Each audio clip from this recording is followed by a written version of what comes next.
cambiar? Si perdono, ¿tengo derecho a cambiar? Y yo sé que usted preguntará muchas cosas en su cabeza cuando hablamos acerca del perdón, pero para nosotros como iglesia es importante que entendamos la raíz del perdón, y a partir de allí usted va a ir decidiendo, a la luz de la palabra, cómo tiene que llevar su vida. Este mes es el mes del perdón, y hay un versículo que para mí es importantísimo que lo tengamos sumamente claro. Está muy pequeño en Colosenses capítulo 1, y nos vamos a quedar en Colosenses capítulo 1. Todo lo que vamos a hablar hoy va a estar basado en Colosenses el capítulo 1. Hace una afirmación Pablo y dice: en quien tenemos redención por su sangre, el perdón de pecado. Léalo conmigo, Colosenses 1:14. En quien tenemos redención por su sangre, el perdón de pecado. Vamos a decirlo todos juntos. Colosenses 1:14. En quien tenemos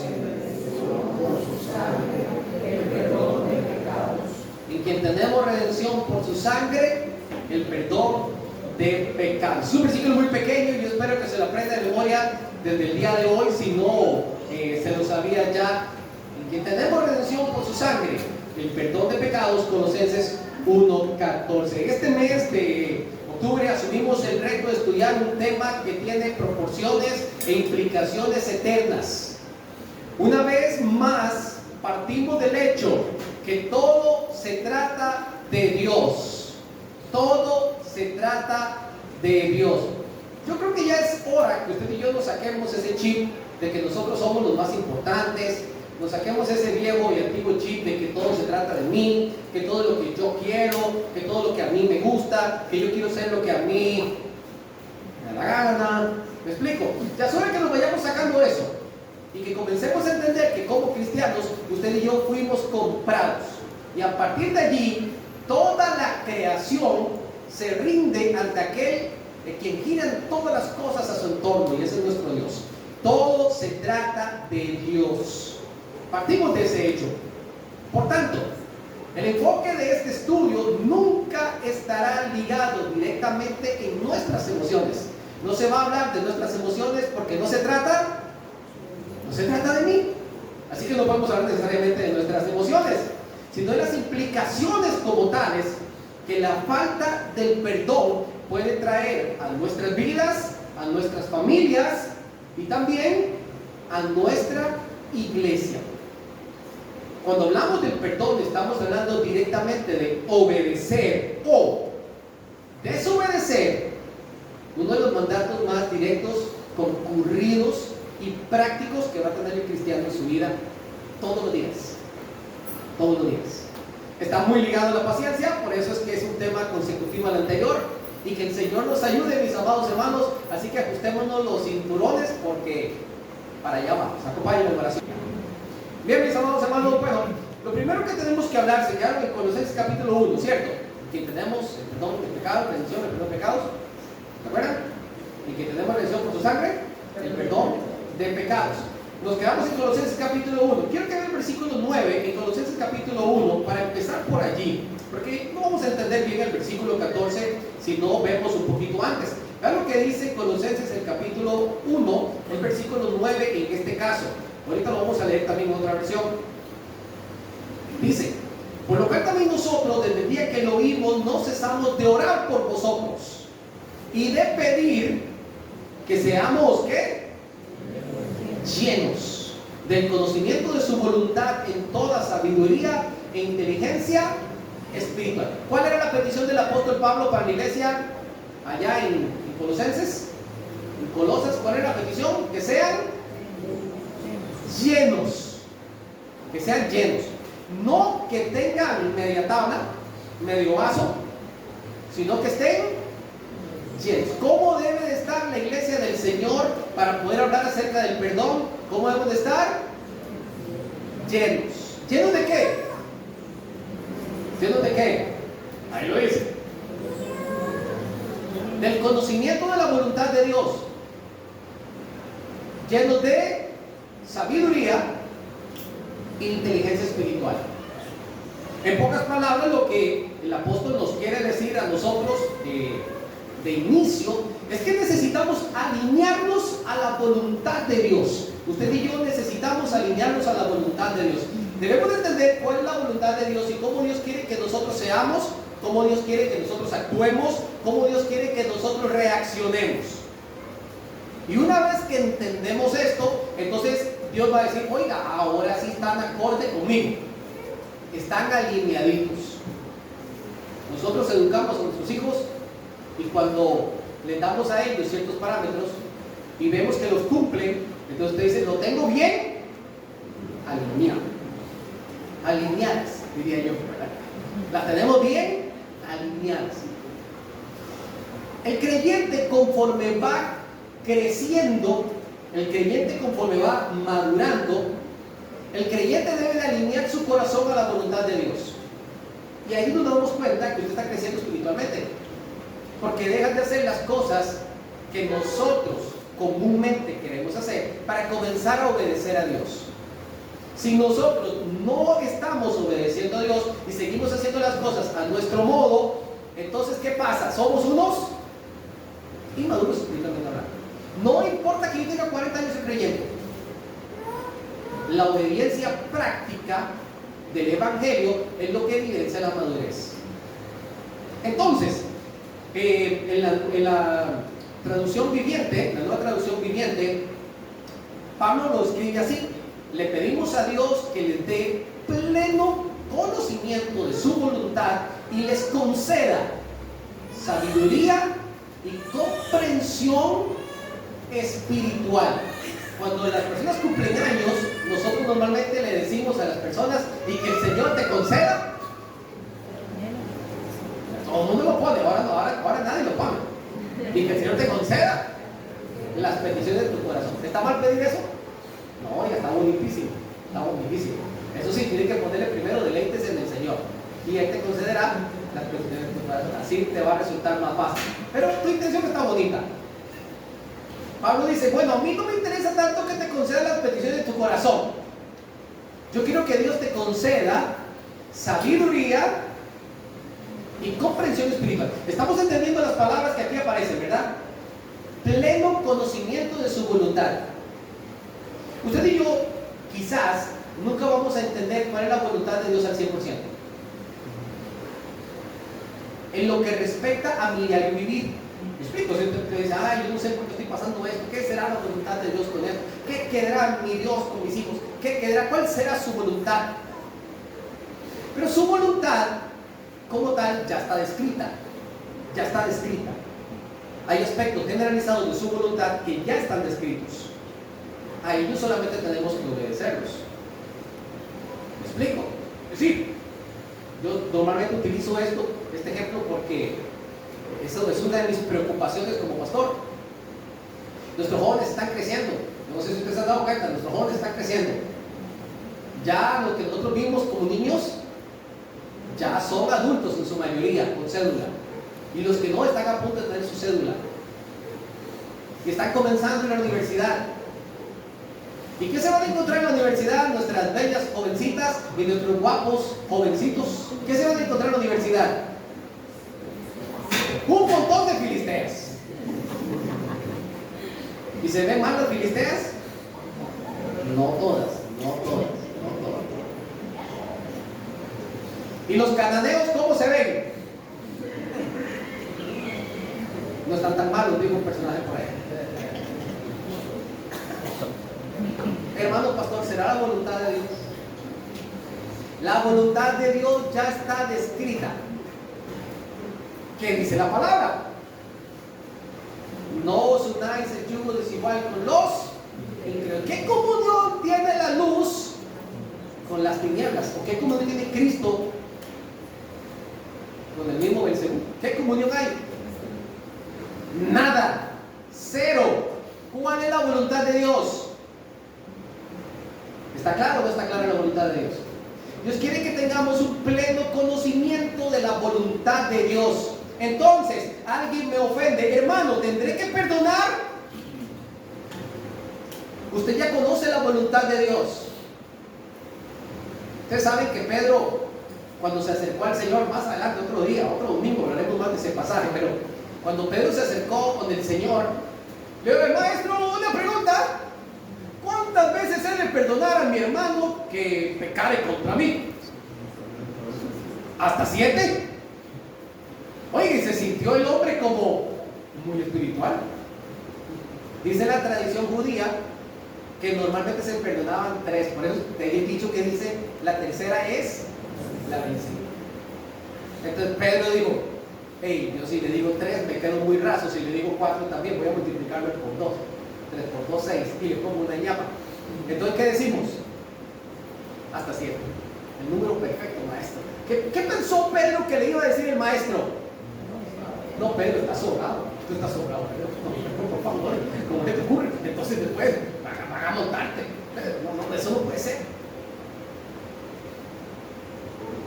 Hasta 7. ¿Qué le dijo el Señor? 70 veces 7. Y le tengo una mala noticia, por si usted quiere sacar números y cuentas. Esto se refiere a lo diario. ¿Sí? Si hoy te ofenden 70 veces 7, ¿qué tienes que hacer hoy? Ese es el pleno conocimiento de la voluntad de Dios.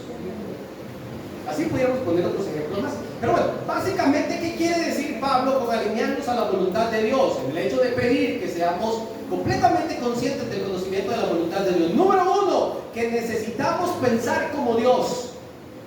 ¿Cuántos aquí son hijos de Dios?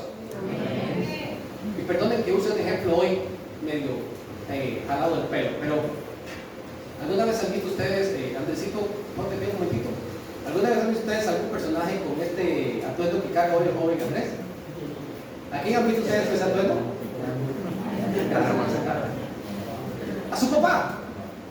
A su papá.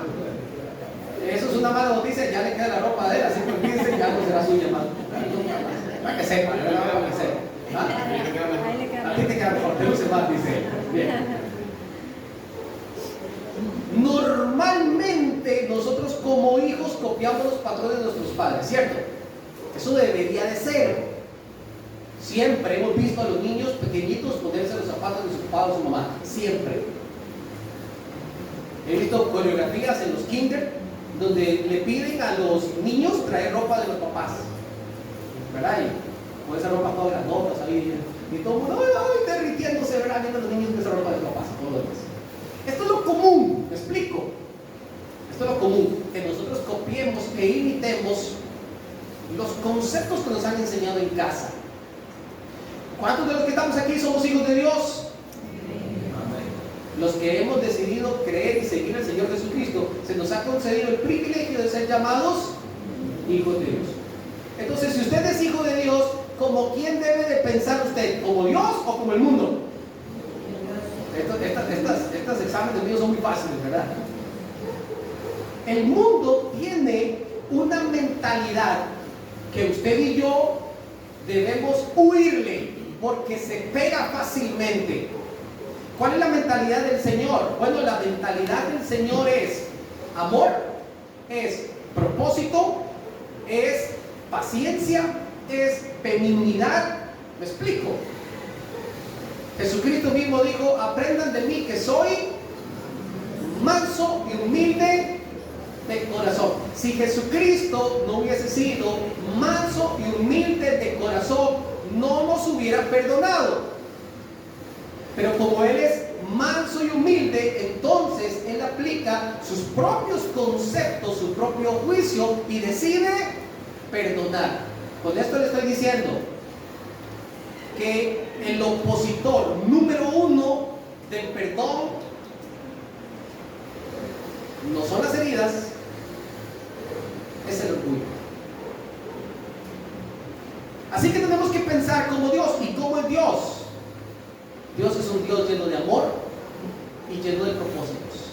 Y cuando Él nos ve a nosotros, no piensa solamente en seres humanos, piensa en derramar en su amor y piensa en los propósitos que tiene con cada uno de nosotros y decide perdonarnos. ¿Cuántas veces usted ha perdonado a sus hijos sin que le pidan perdón? Porque el amor cubre multitud de pecados y seguirán siendo tus hijos y los ves con propósitos a ellos. Necesitamos pensar como Dios. Así que nunca vamos a aprender a perdonar de corazón si seguimos pensando como piensa el mundo. ¿Está conmigo, verdad? ¿Es cierto? ¿Cómo piensa el mundo? El profe el miércoles que abrió el tema lo habló de una manera más práctica y comenzó a decir cómo piensa el mundo. ¿Y cómo piensa el mundo? Y utilizó algunas frases que todo el mundo se las sabe de memoria. El que me la hace, me la paga. Y el que me busca, me encuentra, dice la gente. De lo que lleva, eso sí se la saben, ¿verdad? Eso sí se la saben. Dije que tuviera con Colosenses 1:14 y no quería. Decía un viejo: entré al evangelio para explicarme de mi suegra porque la escritura dice ojo por ojo y diente por diente. Hasta que me di cuenta que Cristo había abolido toda esa cosa, dice en su gracia. Entonces, hasta ahí me llegó la oportunidad. El mundo tiene ciertos conceptos que los aplica día tras día en su forma de ser. Un día estos fui creo que fue el viernes, bajé un ratito al cuadro, estaba bonita la tarde y me puse a ver a los muchachos jugar fútbol. Ya no jugué fútbol, ya me puse a ver jugar fútbol. Y vi un chico en nuestra iglesia que la primera jugada que tuvo oportunidad me tiró una planchetada. ¿Sabes qué es una plancheta, verdad? ¿Sí? Un pie alto, ¿verdad? A un oponente. Y entonces, como todo buen cristiano, después de que le levantó la plancheta, le dice: hey, disculpa. Ah, qué bueno, qué bueno. Pero en la siguiente jugada le montaron la rodilla en la espalda. Porque la palabra disculpa significa, ah, sí, está bien, pero no. Pero espérese. Ahorita la siguiente jugada yo te voy a decir también que te disculpe. Y después de que te ponen la rodilla en la espalda, también te van a decir con toda la ironía: disculpa. ¿Me explico? Una cosa es como piensa el mundo y otra cosa es lo que Dios dice. Y nosotros tenemos que decidir de qué lado del barco estamos. Si queremos cambiar la sociedad, si queremos cambiar nuestro estilo de vida, si queremos enfocarlo de una manera diferente. Entonces, el mundo tiene la mentalidad del enemigo. Y dependiendo de la mentalidad que nosotros tenemos, así vamos a reaccionar. Debemos de pensar como el Señor y dejar de pensar como el mundo. De lo contrario, nunca vamos a poder perdonar. En resumen, debemos de orar por comprensión espiritual. Comprensión espiritual. Señor, yo necesito comprender cómo es que todo esto se maneja. Ahora, una cosa es el conocimiento y otra cosa es la comprensión espiritual. Cuando hablamos de conocimiento, ya usted sabe lo que tiene que hacer o no sabe lo que tiene que hacer. No, yo sé que usted sabe. La pregunta es: ¿por qué no lo hacemos? Justamente allí radica el éxito del evangelio, ¿sabían? Sí, la escritura dice que nosotros debemos de comprender el evangelio y luego debemos de seguir el evangelio. Usted puede quedarse toda una vida comprendiéndolo, pero si no lo sigue, de nada le vale. Justamente sucede lo mismo en todos los aspectos prácticos de la vida cristiana. Yo necesito comprender algo, entenderlo, tener conocimiento y luego llevarlo a la práctica. La comprensión espiritual, y aquí es donde quiero llegar, mis amados hermanos, aceptar un perdón, ofrecer un perdón, no es un asunto humano, es un asunto espiritual. Usted y yo estamos obedeciendo a las fuerzas de la oscuridad o estamos obedeciendo a nuestro Padre Celestial. Por la simple decisión si perdono o no perdono. Luego hablamos de las consecuencias de perdonar o no perdonar. Ahora, estamos hablando, según el versículo 14, y querías entender el versículo 14, en quien tenemos redención por su sangre.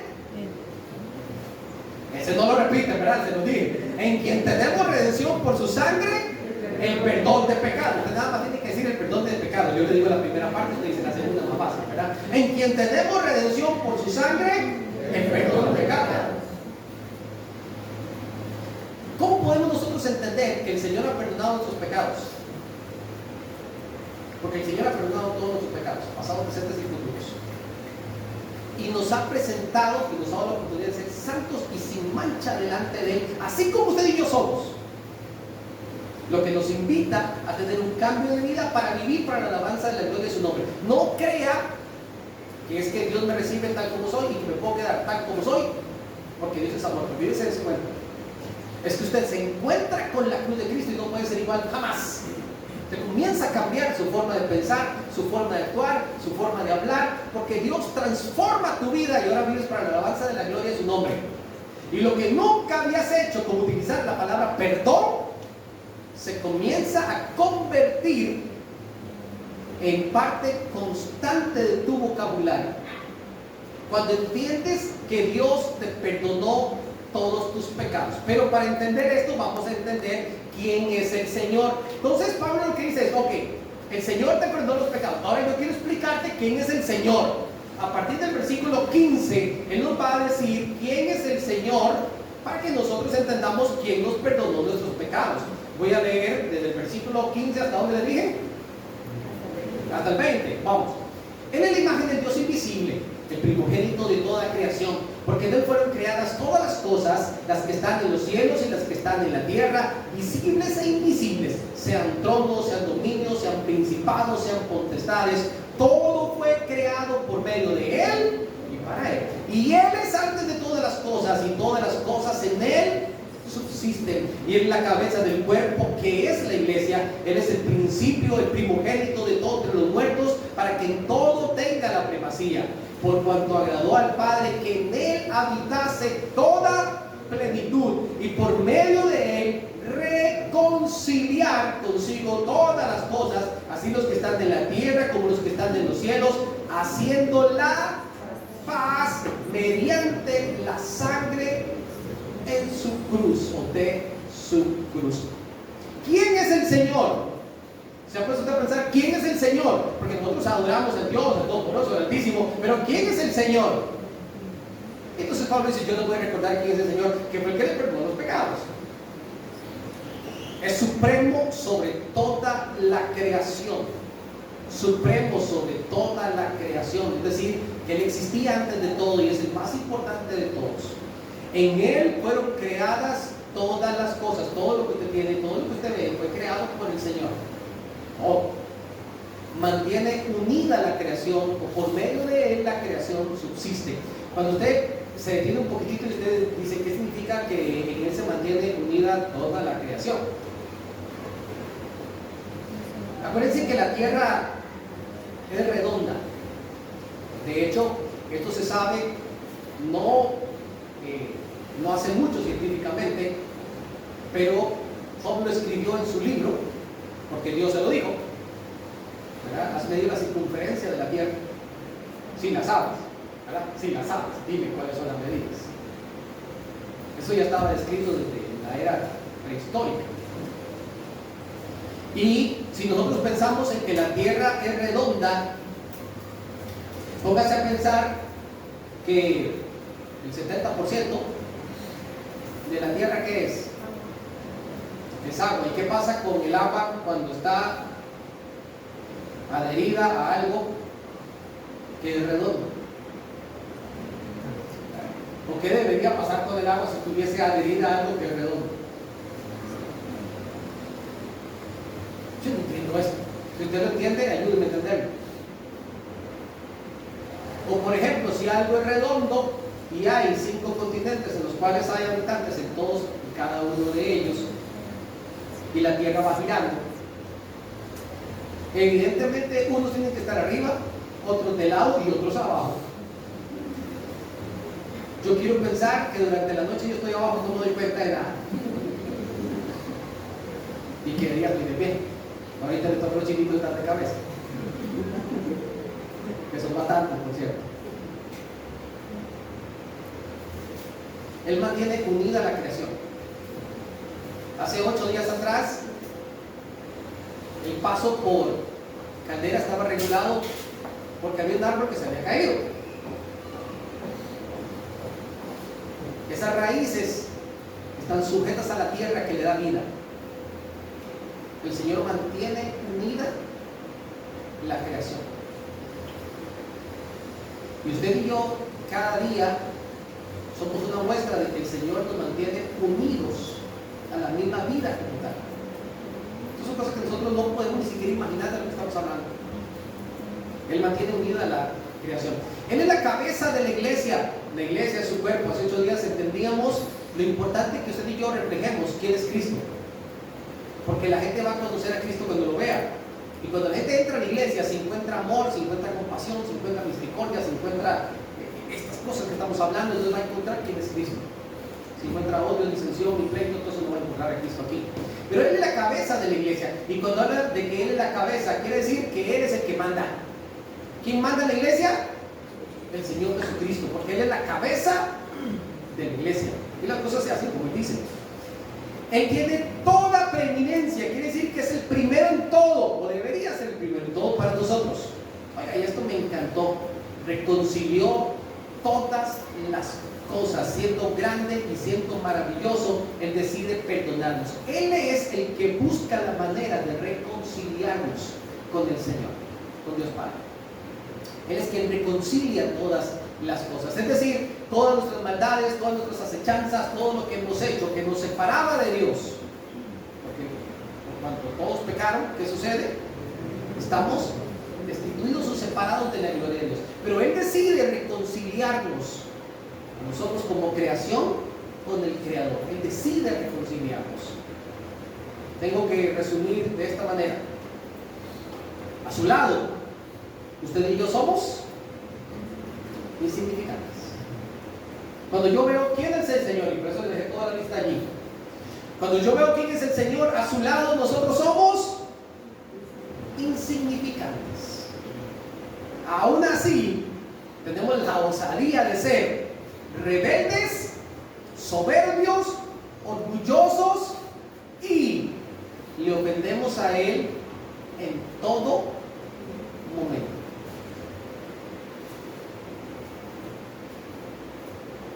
Está el albañil trabajando con su ayudante, y en eso viene el ayudante con la carretilla de concreto hasta arriba.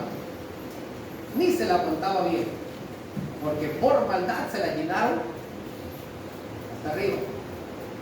Y venía el chico que se tambaleaba con eso, y el albañil le dice: tírala aquí, aquí, y le señala el punto específico.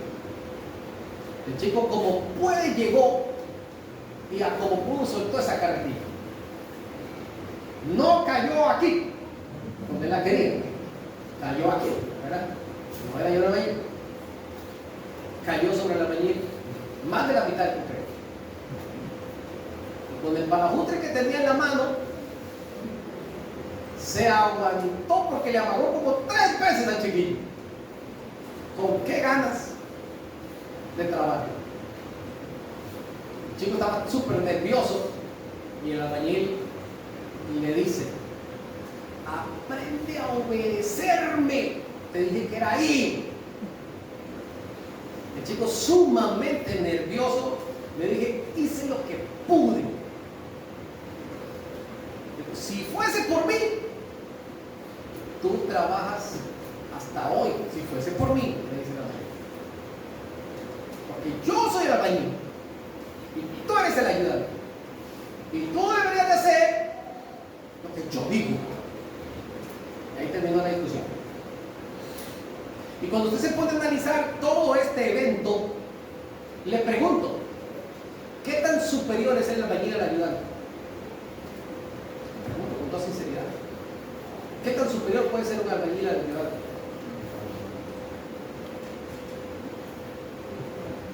Pero porque tengo un rango más que tú y gano $1 más la hora que tú, siento que tengo la autorización para decirte: usted tiene que hacer lo que yo digo. Y nuestro Dios, que es el Altísimo y el Supremo, nos ve a nosotros con aires y con ínfulas de superioridad, y Él dice: yo te perdono. ¿Sabe lo que Dios está perdonando? Nuestra propia ignorancia.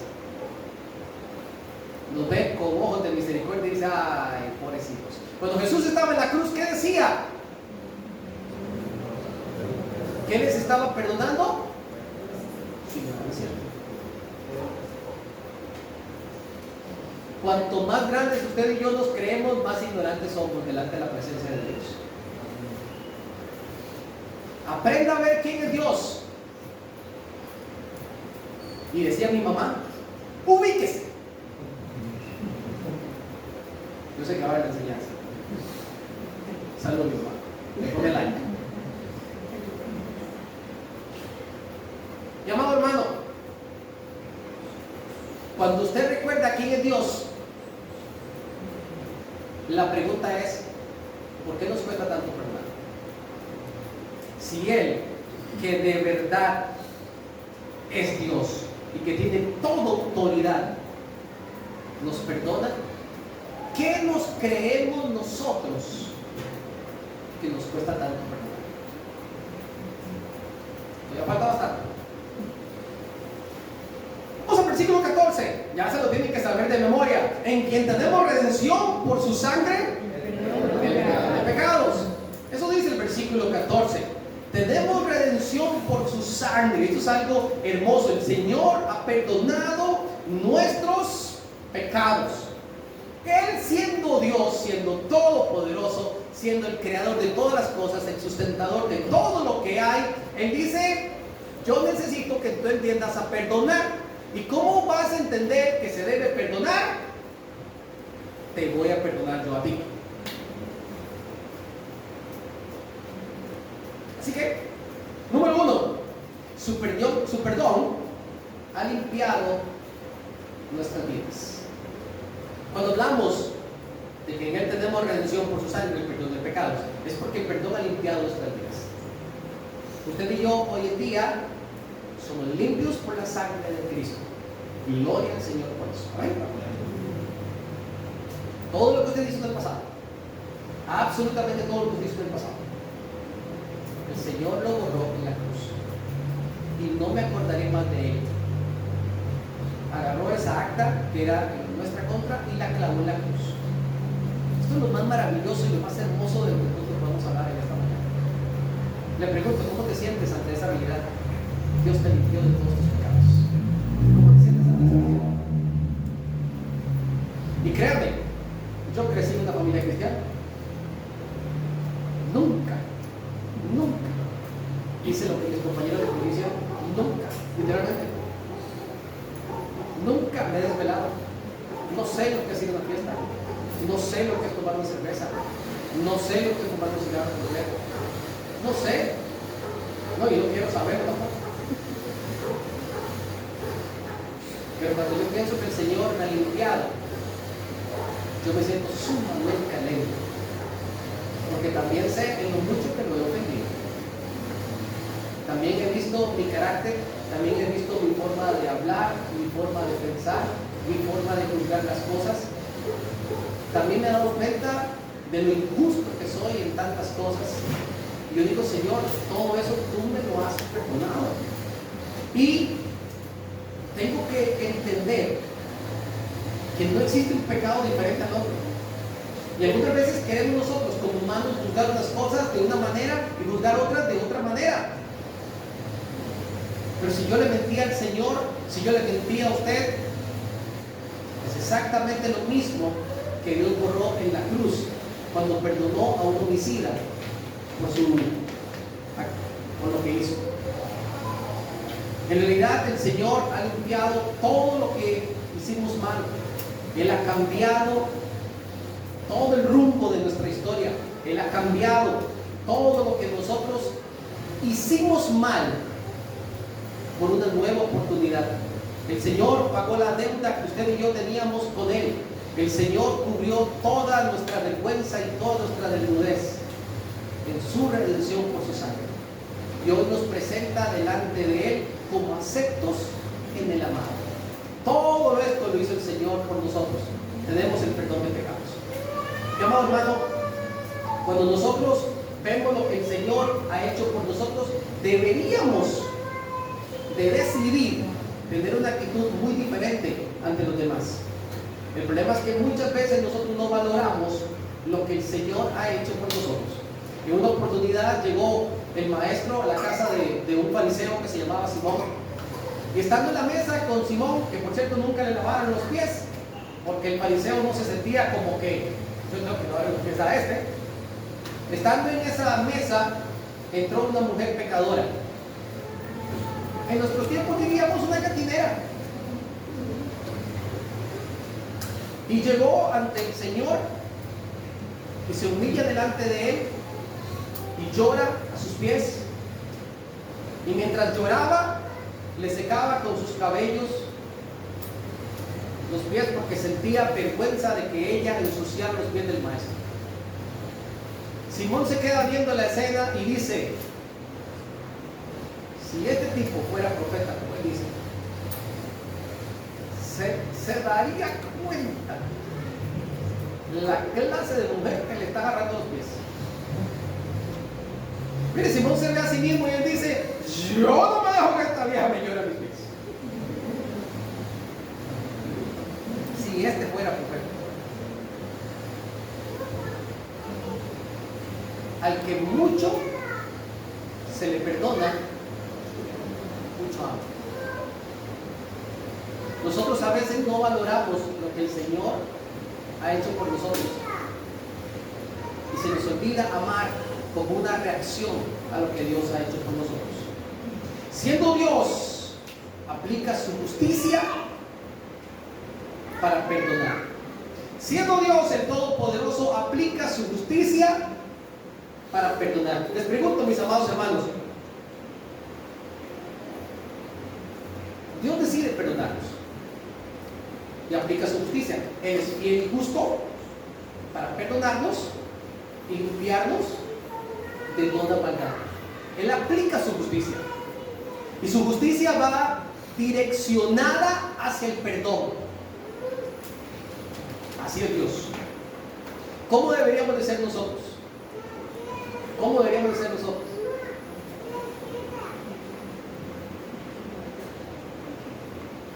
El problema es que nosotros, cuando somos ofendidos, queremos exigir justicia. Nuestra justicia no se parece a la justicia de Dios. Una persona es ofendida y entonces quiere aplicar justicia. Es que no es justo esto. Es que me hizo esto y ahora se merece. ¿Quién define qué se merece? ¿Quién lo define? Yo. Entonces yo estoy reclamando mi propia justicia. Yo demando mi propia justicia ante esto. ¿Cómo es la justicia de Dios? Direccionada hacia el perdón. Él es fiel y justo para perdonarnos. Entonces redirecciona nuestra maldad hacia el perdón. Pero nosotros, cuando somos ofendidos, nosotros exigimos nuestra propia justicia. ¿Y cómo es nuestra propia justicia? ¿Qué es lo primero que piensa nuestra propia justicia?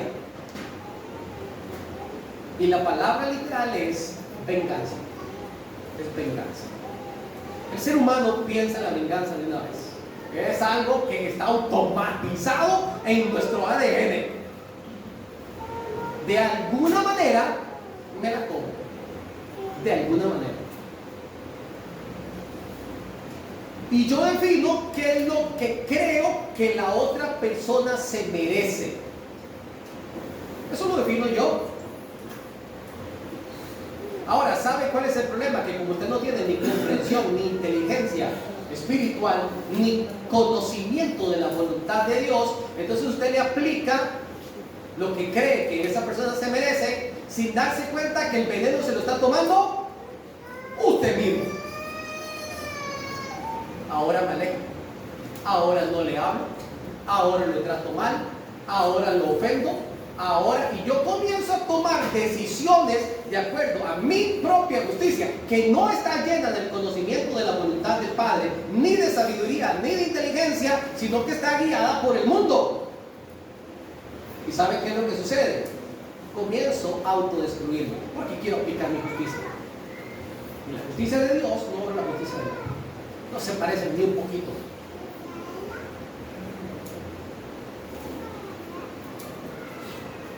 Si Dios es perfecto y nos perdona, la pregunta del millón de dólares es: ¿cómo no vamos nosotros también a perdonar? Debemos entender primero lo que Dios ha hecho por nosotros, y quiero que lo tenga clarito, porque todo lo que vamos a hablar durante el mes, si usted no tiene esto clarito, le va a costar muchísimo entender esta información.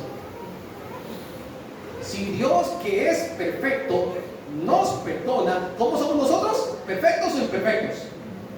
Dios sí es perfecto. ¿Y qué decide Dios en su justicia? Porque si Dios dijera: ok, me la hicieron, ahí va, ¿cómo estaríamos nosotros? ¿Qué pasaría si Dios decidiera marcar su justicia con la venganza? ¿Cómo estaríamos nosotros? El Dios, que es perfecto, Él dice: no, yo decido perdonar. Yo decido perdonar.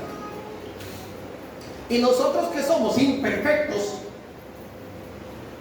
potenciados, no sé hasta cuánto, nosotros que no somos perfectos, la pregunta es: ¿cómo no vamos a perdonar? ¿Cómo no vamos? ¿Quién pensamos nosotros que somos para decir somos mejores que Dios? Nosotros sí ofendemos todos los días. Nosotros dañamos todos los días. Nosotros nos equivocamos todos los días. Y le tengo una muy mala noticia: la gente que está a su alrededor también todos los días ofende, todos los días dañan y todos los días se equivocan. Y así como usted quiere que lo traten, y así como usted sí quiere que lo perdonen, y así como usted sí quiere que le den una nueva oportunidad, cada uno de nosotros también deberíamos de ofrecerla de la misma manera. Si alguno tuviera queja contra otro, de la manera que Cristo nos perdonó, así hacerlo también vosotros. 3:13 de Filipenses. Él nos dijo cómo se hace. ¿Qué nos corresponde a nosotros como sus hijos? Hacer exactamente lo mismo. Mis amados hermanos, aquí no estamos hablando de sentimientos, aquí estamos hablando de obediencia. Qué duro cuando nosotros escuchamos personas que dicen: yo tengo 20 años que no le hablo a mi papá. Es que yo no perdono lo que hizo mi papá. Es que tengo un hermano en Cristo y no nos hablamos desde hace 10 años. Qué duro. ¿Sabe a quién le estamos dando todo el gusto y el mérito?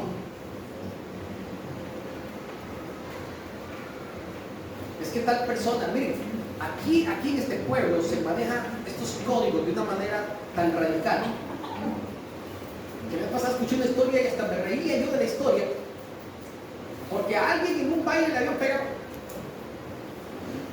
Los famosos bailes que hay aquí, antros de perdición que abundan en este pueblo, lo único que hay aquí. Y dice que el personaje que fue agredido estaba un día escondido en una caseta allá por la Y.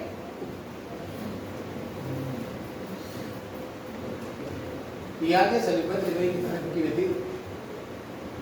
Es que me di cuenta que fulano está por pasar por aquí. Y entonces, no, que me la voy a cobrar. ¿Qué te vas a cobrar? No, una vez que me dieron una puñera, me agarraron borracho, me dieron una. Uy, ¿eso cuándo fue? Hace 7 años atrás.